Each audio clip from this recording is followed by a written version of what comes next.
Before I begin the episode today, I want to render a heartfelt condolence to the families of the two pilots and all those that were affected in the recent incident involving Jazz Aviation Flight 8646 at LaGuardia. It is a reminder that this profession has real risk and danger, and we've had more events in the last year that reminded of us of these things. So to the two pilots, tailwinds and fair skies. Hey network, it is I, Adam, back again with a very different episode than we normally do. We've been talking a lot about career pathways this month over on TPN Pro. If you're not familiar with TPN Pro is, go to thepilotnetwork.com. You can see the banner on the top. Click on that and it will take you over to the community that we built for our professional members, hence the TPN Pro. Actually, the reality is any aviator can join. You get a free trial. You can check it out and then take off if you don't find any value to it. But this month, I built a very specific piece to help people in the application process called a quick strike checklist that is kind of your pre-submission overview before you hit that button. There's an expanded version as well. So for you Air Force guys, you know the Chapter 3. You've got your checklist and then you've got your expanded. You got to read all that extra stuff. The 135 guys really know what I'm talking about. So this is your opportunity. Go check it out, see if you find value in it.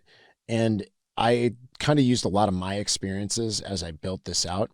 There is updated information on there, but do your own due diligence. Make sure that it's cross-referenced. I did my cross-referencing, but gouge is only as good as the sources that it came from.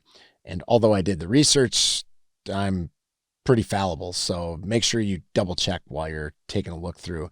But it should help you at least kind of get that first step forward in creating or finishing your application, hitting that submit button. Anyways, this month we've been talking a lot about career pathways over on Pro, how to get where you want to go. And what the industry looks like right now, the future's kind of tough to tell. Crystal balls, especially mine, are not very good at looking forward. And how to navigate the inevitable ups and downs of an aviation career. Instead of bringing on a new guest today, I wanted to do something different. So I went back into the TPN vault and pulled some of the most impactful, timeless, and hard-hitting advice we've ever had on the show regarding career progression, not just in Part 121 aviation and that military transition to it, but all facets of aviation, how you can take these little snippets and apply it to your current situation. We're going to hear from folks who have seen a ton of stuff. We've got the inside scoop from American Airlines, who will be at TPNX coming up in May. A wild, non-traditional career pivot by my friend Ivan over at FlexJet into fractional flying. They will also be at TPNX. A look at a good friend of mine, Slim Morgan, and the defense contractor side of the house, another TPNX attendee, and some grounding I can say this, and some grounding strategic advice from the guys who literally coach pilots on not only how to write resumes and fill out applications, but build careers through career counseling and interview coaching.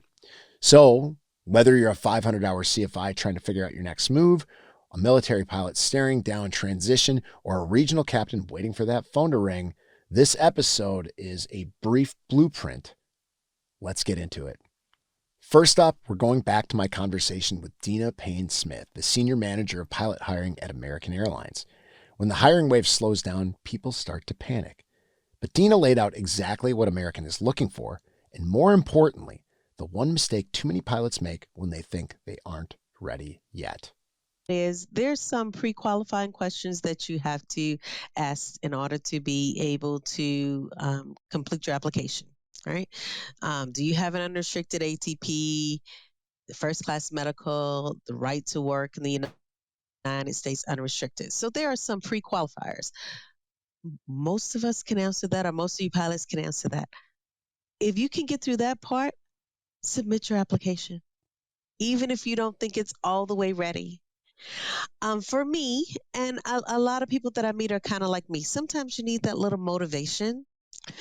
And what I mean by that is that it's out there and now I can keep it updated. Sometimes I might be just a little bit of a procrastinator when it's just sitting on my computer. I don't have a deadline. there's probably no one else that can look at it. So it's just me on my own timeline. And I might drag my feet a lot more than I would if I had a little incentive. And that is, hey, it's already out there. I have it on my calendar that let me update my application once a month, once a quarter, whatever you are in your journey. But I say submit it, particularly if you're coming to a meet and greet, because you don't know all that we're looking for. Mhm. And while you may not think that you're ready, now, if you're too low on the basic minimums, you know that you're not ready. Yeah. But you might have what we're looking for, but there's nothing we can do. Dena's right. You have to put yourself out there. But what if your path doesn't look like the standard military or Part 141 pipeline? Ivan Rodriguez is a FlexJet pilot who started out as a paramedic and a nurse. He failed his final nursing class by a fraction of a point, got kind of mad, drove to the airport, and took a discovery flight. His story proves that hustle and networking can accelerate your career faster than you may think. So I didn't mention, while I was a paramedic, I also did some medevac for a company called Okay. Riva out of Fort Lauderdale Executive. So I went ahead and called them back up, and I was like, hey, like, remember me? I'm the paramedic you guys, I just did a year with them in paramedic. So they were like, yeah, I apply. And I was like, all right, cool. So the aviation like section of the company reached out to the medical group and was like, hey, would you hire this guy back? And one of my cool like mentors there, Stephanie, she was kind of like the paramedic trainer. She was like, I'll hire this guy in a heartbeat. So because of that connection, I was able to start flying jets at about 750 hours. Yeah. And this is pre-COVID. This is like 2017 or 2018. Yeah. So low time dude getting picked up. All about the networking connection for those of you who are listening. Did you see how he did that? He put that in there for you? It definitely helped me out so much. And so without me knowing, I was going to get so much international experience, so much experience that people that have been flying for years haven't gotten just because they've always stuck to domestic. So using the HF radio, flying into the Caribbean islands, flying into like FEMA op specs because they just got through a nasty storm and they're a state of emergency, and we're flying supplies in and people out. So we were a flying ambulance pretty much. Yeah, cool mission. Ivan found his niche in the fractional and medevac world. But sometimes the best career pathway isn't the traditional Part 121 or 135 at all. I caught up with my old friend Slim Morgan at TPNX. Slim is a retired Air Force KC-135 pilot who was the director of operations for Maitreya Strategic Mobility. I believe he's moved up over there. If you think the airlines are the only place to make a great living, listen to this.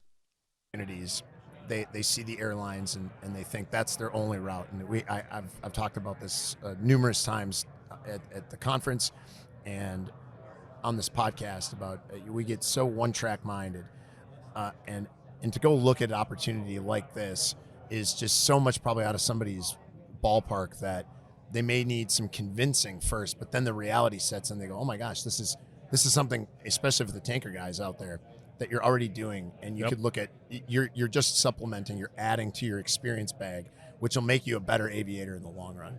Absolutely. And like I said, we have airline pilots who still fly with us. They don't fly when they're on the 1-year probation, but other than that, they come fly with us just because it's fun. It's something different. Fun. And it's not a bad supplemental income to what you're making at the airline. So it's I believe we start off at a very good wage. Yeah.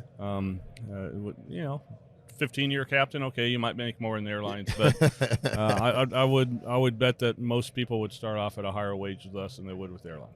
So we've talked a little bit about where you can go. The majors, fractionals, defense contractors, there's a lot more, but we only touched on those in this episode. But how do you actually build the strategy to get there?